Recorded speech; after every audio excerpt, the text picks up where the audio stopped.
Maka ada edaran dari Direktur Kementerian Keuangan bahwa terkait dengan 20%, karena ini adalah pemberdayaan masyarakat, harus langsung ke masyarakat. Ya, harus langsung ke masyarakat. Sehingga ada yang bertanya, boleh nggak melalui BUMDes? Tidak boleh melalui BUMDes, karena kalau melalui BUMDes itu lagi bukan pemberdayaan masyarakat, tapi pemberdayaan ekonomi. Ya, pemberdayaan ekonomi. Maka inilah kita dulu harus bagaimana kita ini, karena sebenarnya luar biasa Pak, bagus sekali dengan kalangan kampung Benau. Namun kita cari dulu jalannya yang aman. Ya, bahwa di Polman itu insya Allah kita kerjasama di Dempam, istilahnya Demarea. Demarea ini 20%, 20% itu insya Allah akan pakai super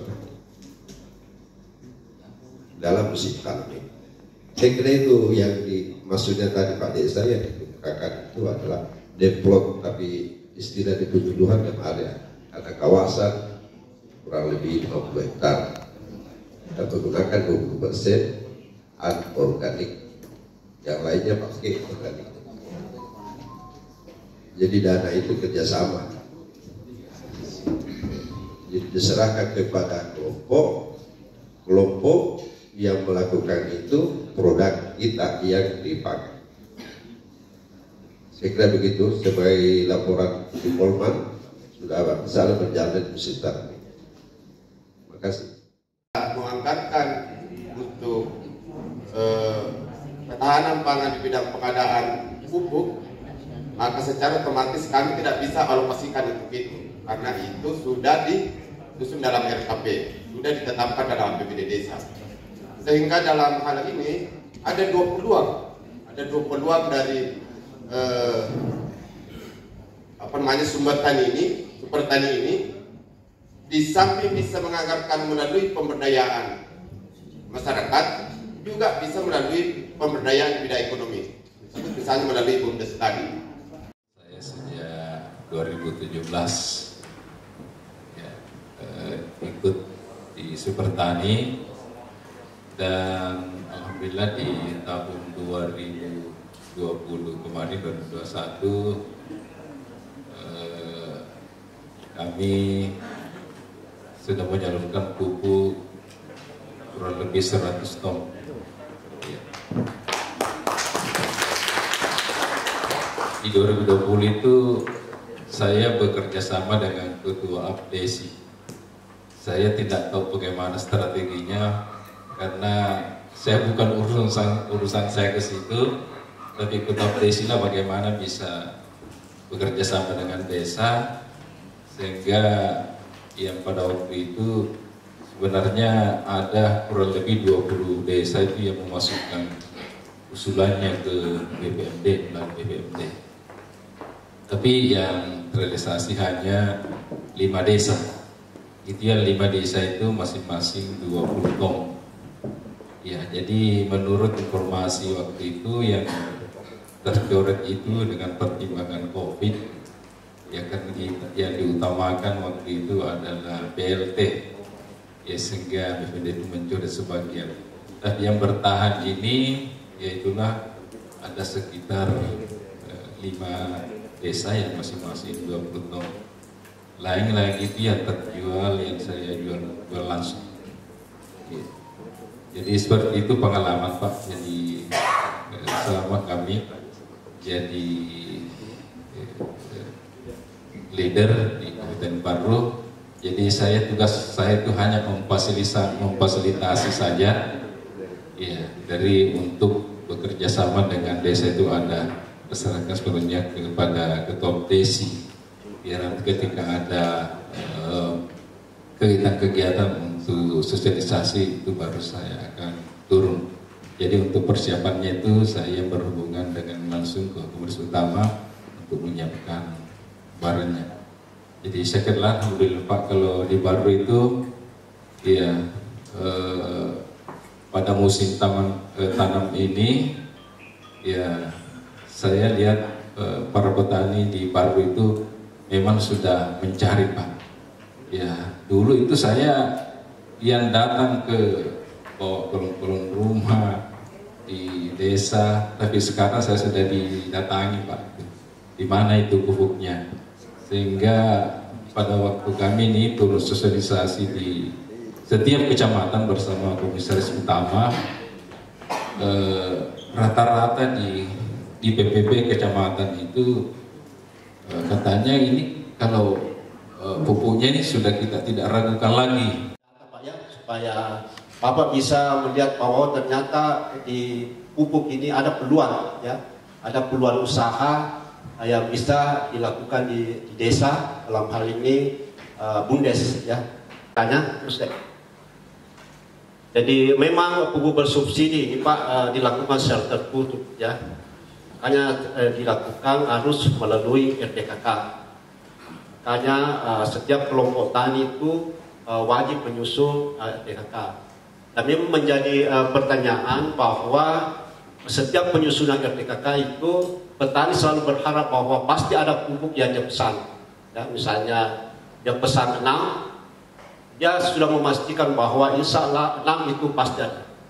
Ternyata RDKK sebenarnya yang dikirim ke kementerian itu berdasarkan anggaran. Ya. Misalnya RDKK-nya 6, mungkin hanya 2 yang dikasih karena ada persoalan anggaran di Kementerian Pertanian itu.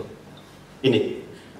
Jadi kuota pupuk bersubsidi Kabupaten Sopeng itu di tahun 2021 itu hanya 19.316 ya. Di tahun 2022 ini berkurang Pak, sisa 17.708 ya. Jadi dia tahun ini berkurang ya. Malahan kemarin sebenarnya untuk tahun 2022 ini itu urea dalam 1 tahun itu hanya 200 kilo. Sedangkan pupuk NPK hanya 100 kilo. Silaturahmi, tersebut terus terang Pak, iya kesompen nama aku kita nyerat Toajo.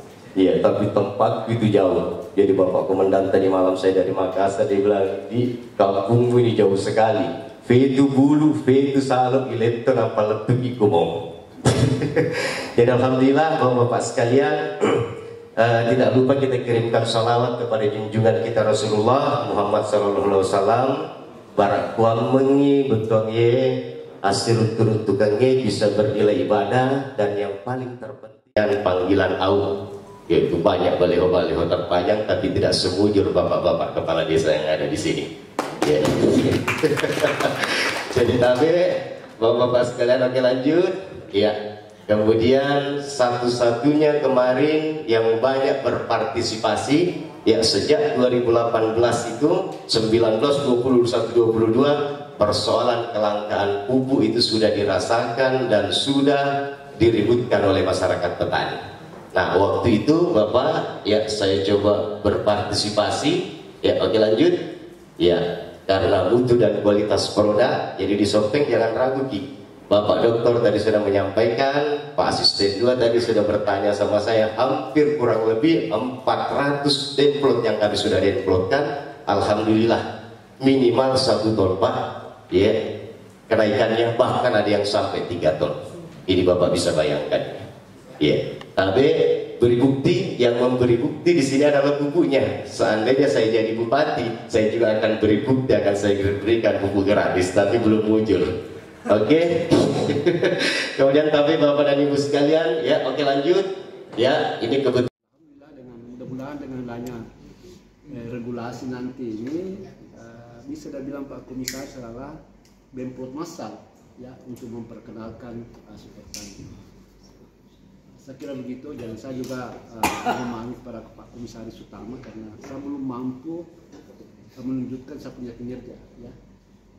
Artinya kita senantiasa berusaha semaksimal mungkin dengan apa ini potensi yang ada yang kita ini. Saya kira begitu. Berharap pada Bapak dari Super Tani bahwa tingkat edukasi kepada warga kami itu perlu kami butuh arahan dari perusahaan ini. Kenapa Pak? Yang ada di sana itu sering ada edukasi adalah ekoparme. Nah sekarang masyarakat betul apa yang disampaikan tadi pada Bapak Asisten, bahwa itu tadi otak daripada warga kami adalah mata.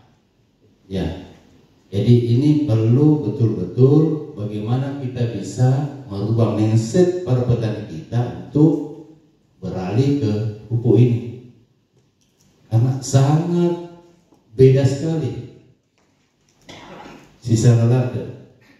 Kemudian caranya tentu saya selaku kepala desa tentu juga butuh bimbingan bagaimana cara penggunaan pupuk super tani ini, karena khusus di desa kami Pak, betul yang dikatakan tadi pupuk subsidi itu langka, ya sangat terbatas.